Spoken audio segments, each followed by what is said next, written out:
যে জায়গাটিতে দাঁড়িয়ে আছি এই নরসিংদীর জেলখানার গেট, এটি ছিল নরসিংদী জেলার 2024-এর ছাত্র জনতার অভ্যুত্থানের একটি রণক্ষেত্র। এই রণক্ষেত্রে খুনি শেখ হাসিনার নির্দেশে এই নরসিংদীর ছাত্রলীগ, যুবলীগ, আওয়ামী লীগের ক্যাডাররা, এই নরসিংদীর পুলিশ নামক কিছু সন্ত্রাসীরা আমাদের ছাত্র জনতার উপরে গুলি চালিয়েছিল। এখানেই কেউ কেউ পোশাকে, কেউ কেউ পোশাক ছাড়া, কেউ অস্ত্র নিয়ে, কেউ অস্ত্র ছাড়া আমার নিরীহ ছাত্র জনতার উপরে ঝাঁপিয়ে পড়েছিল। আমার সাথে আজকে এখানে রয়েছেন নরসিংদীর আমাদের বীর শহীদ তাহমিদ ভাইয়ের বাবা, এমন অসংখ্য আহত এখানে রয়েছেন, অনেক শহীদ পরিবারের সদস্য এখানে রয়েছেন। তাদেরকে সাক্ষী রেখে এই রণক্ষেত্রের মঞ্চ থেকে আপনাদেরকে বৈষম্য বিরোধী ছাত্র আন্দোলন এবং জাতীয় নাগরিক কমিটির পক্ষ থেকে একটি কথাই বলতে চাই, এই 24-এর অভ্যুত্থানে যে শব্দ নিয়ে এত মানুষ রক্ত দিল, জীবন দিল, যেই আশা আকাঙ্ক্ষাকে সামনে রেখে যেই নতুন বাংলাদেশের প্রত্যাশায় এত প্রাণহানি ঘটল, সেগুলো একটি লিখিত ঘোষণাপত্রে অবশ্যই ডকুমেন্টেশন করতে হবে।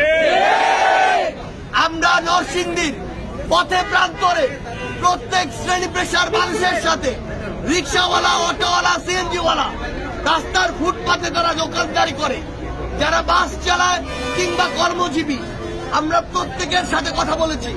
আমরা এখানকার স্কুল কলেজের স্টুডেন্টদের সাথে কথা বলেছি। তাদেরকে আমরা আমাদের দাবিগুলো জানিয়েছি। তারা একাত্মতা ঘোষণা করেছে এবং বলেছে এই প্রত্যেকটি দাবি যৌক্তিক। আমরা আমাদের জায়গা থেকে শুধু একটি কথাই বলতে চাই, অন্তর্বর্তীকালীন সরকারকে ধন্যবাদ যে তারা এই দায়িত্ব নিয়েছেন, কিন্তু অন্তর্বর্তীকালীন সরকারকে নির্দিষ্ট সময়ের মধ্যে এই যে ঘোষণাপত্র, সেটি পুরো দেশের সামনে ঘোষণা করতে হবে। আমরা সকল রাজনৈতিক দল যারা এই ফ্যাসিস্ট বিরোধী আন্দোলনে ঐক্যবদ্ধভাবে লড়াই করেছে, তাদেরকে বলতে চাই, এই সংগ্রাম ছিল আমাদের সবার। এই সংগ্রামে আমরা কাঁধে কাঁধ মিলিয়ে লড়াই করেছি। তাই আমাদের সংগ্রামের এই ইতিহাসের একটি অংশ হয়ে লিখিতভাবে সংবিধানে ডকুমেন্টেশন থাকা উচিত। আমরা ফ্যাসিস্ট বিরোধী যারা ঐক্যবদ্ধভাবে লড়াই করেছিলাম, আমরা ঐক্যবদ্ধভাবে এই লড়াই জারি রাখবো এবং ঐক্যবদ্ধভাবে এই যে ঘোষণাপত্র, সেটি যেন পুরো বাংলাদেশের মানুষের সামনে আসে। এবং 71 যেমন আমাদের শেকড়, 24ও কিন্তু আমাদের অস্তিত্ব। এই অস্তিত্ব যেন আমরা ইতিহাসের অংশ হিসেবে রাখতে পারি এবং সেখানে আমাদের শহীদদের কথা, আমাদের বীর যোদ্ধাদের কথা, বৈষম্য বিরোধী ছাত্র আন্দোলন নামক প্ল্যাটফর্মটির কথা, যেটি আমাদেরকে ঐক্যবদ্ধ করেছে, নতুন রাজনৈতিক বন্দোবস্তের কথা, সকল সিস্টেমগুলোর সংস্কারের কথা, প্রত্যেকটা মানুষ যেই পেশারই হোক সে যেন সমতার অধিকারটুকু পায়, এই কথাগুলো।